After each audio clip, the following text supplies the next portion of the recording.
Hello everybody and welcome. I'm just here in the process of undoing my Raku kiln where I've had a bisq firing inside it. So let's go and have a look. And there it is. So what I'm going to do is take the top off, and there it is.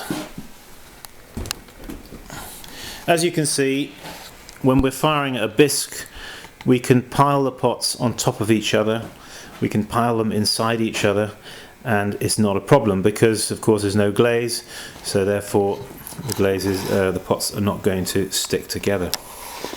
So without further ado, let's just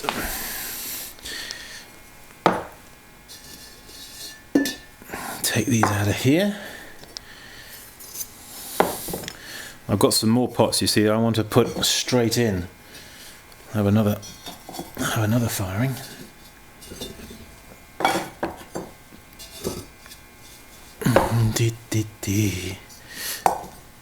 Just loading these here on the shelf. It helps when you're undoing your a kiln, you know, to put the wares on a wearboard.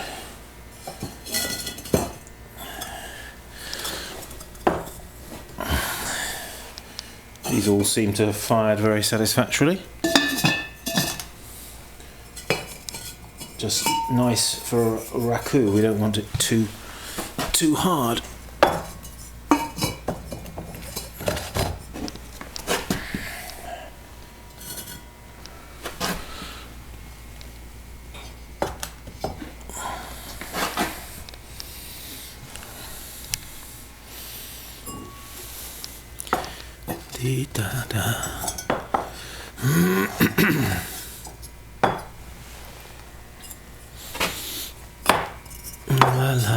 Now, what was I going to tell you? Yeah, this little kiln. A lot of people are asking me more and more, wanting more and more information about it. Well, as you know, I don't hold any secrets. I feel sorry for people who have to keep secrets about everything. Makes you think that they're frightened of living in fear, doesn't it? I think we ought to be open and sharing, you know, about our own discoveries with ceramics and everything. Anyway. Yeah, people have been asking me a lot of questions about it, like, you know, how to fire it, for example. You know, how to start the firing off, how much gas to be putting in. Well, look, it's basically like this. You start off with this burner here on a very low flame, okay, for about half an hour. And when I mean low, I mean low. Okay, but with the lid on and everything, so that's slowly heating up the kiln, driving the moisture off the pots. Okay. Now, if it's a bisq firing, you want to take it very, very slowly to start with, and you know, a good half an hour on a very, very low flame. If the pots are dry, if the pots are not dry when you put them in, or you're suspicious that they're not dry, well, just give it more time. You know, don't take any chances because, you know, they can blow up. And then start slowly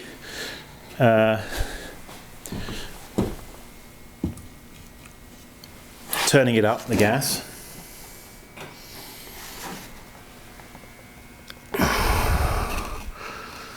Gradually over the next couple of hours. And probably after 2 hours, after you've had a warm-up on a bisq, you're probably going to be up to good temperature by then. So,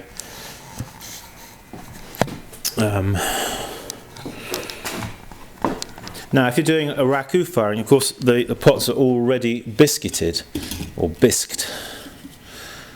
And so there's less likelihood that the pots are going to blow up at all. So you can, but still give it half an hour, because if you just glaze the pots, they're probably still probably still damp from the glaze, you know, so you really want to, as I say, good half an hour, and then you can start turning it up. And it doesn't mean to say after half an hour you turn it up full blast. That's not what I mean. You turn it up gradually. And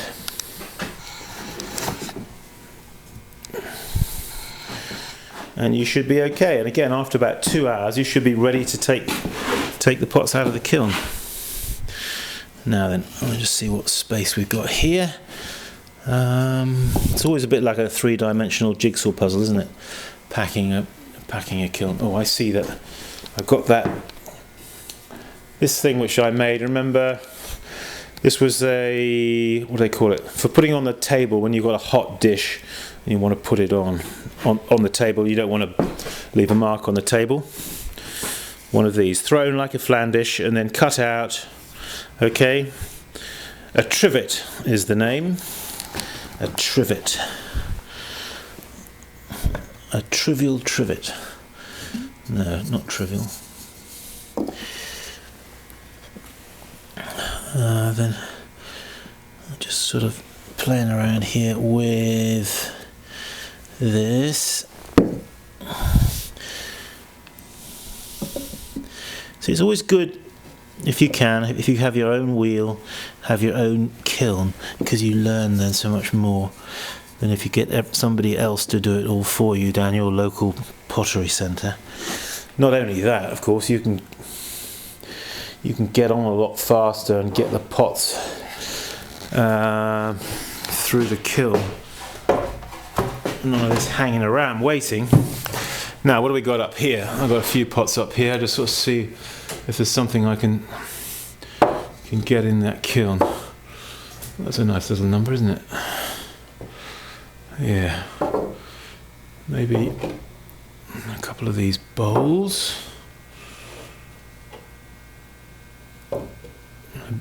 Be careful when you're putting one pot inside another like that. You see, like what I'm doing there, that you can crack this pot underneath if you're not careful, because it can force it open. So you just want to bear that in mind. So those can go like that, and that little lot can come over here. Sorry, we're having a bit of a not very still, I'm afraid, camera work today or anything. Too bad. Such is life, such is life. I'm just playing around with ideas here, seeing what we got shapes wise. You see,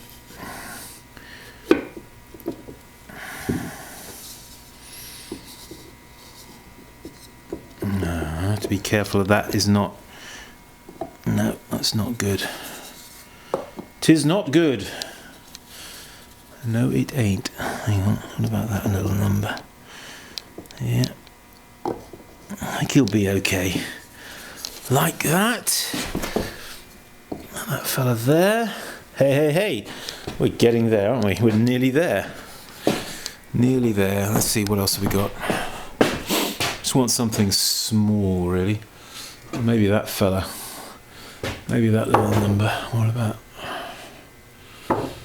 I think it's going to be a bit big, that one, to get in. I think we'll try that one.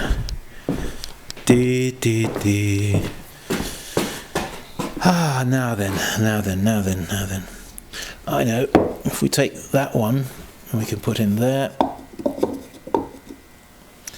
we're going to take that one and we're going to put him there. How's that look? I want to keep the height down, so I'm going to balance that a bit like that, you see, because it makes the pack more. Now I'm going to take the lid here and put the lid on like that. Now what I need to do is, of course, have a look inside to see what clearance we've got in here. for the pots. I think that's good. I think it is. I think it's good. So, yeah, that's good. Hey, hey, hey, we're in business. I think we're in business. So, firing this little kiln, and I'm just going to light it up in a minute now. We're going to light him up with a burner. I just wanted to say, this gas bottle, £40, all right, and I've had here 1, 2, 3, 4 Raku firings and 2 bisq firings out of it already, okay? And it's still heavy, the cylinder. So that means we've still got, just going to move these pots out of the way just for a sec. So I've got to set up this burner again here.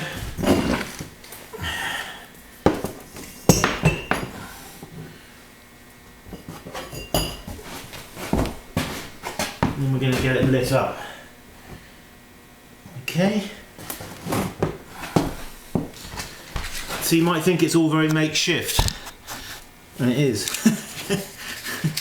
But it works. That's the thing, it works. Let's just get this down here so we can see what's going on. Let's turn on the gas. The bottle first. On the bottle first.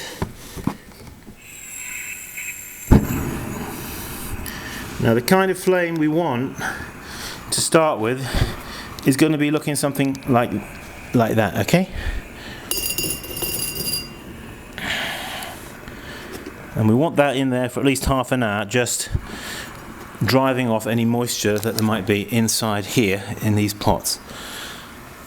Because pots can look dry, but in fact they can have moisture still trapped in them. It's very deceptive. So half an hour like that, and then I'll gradually turn it up here on this knob here. Okay.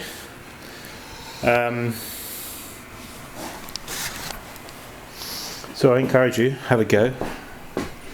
By the way, my tongs, you remember I said they were a little bit too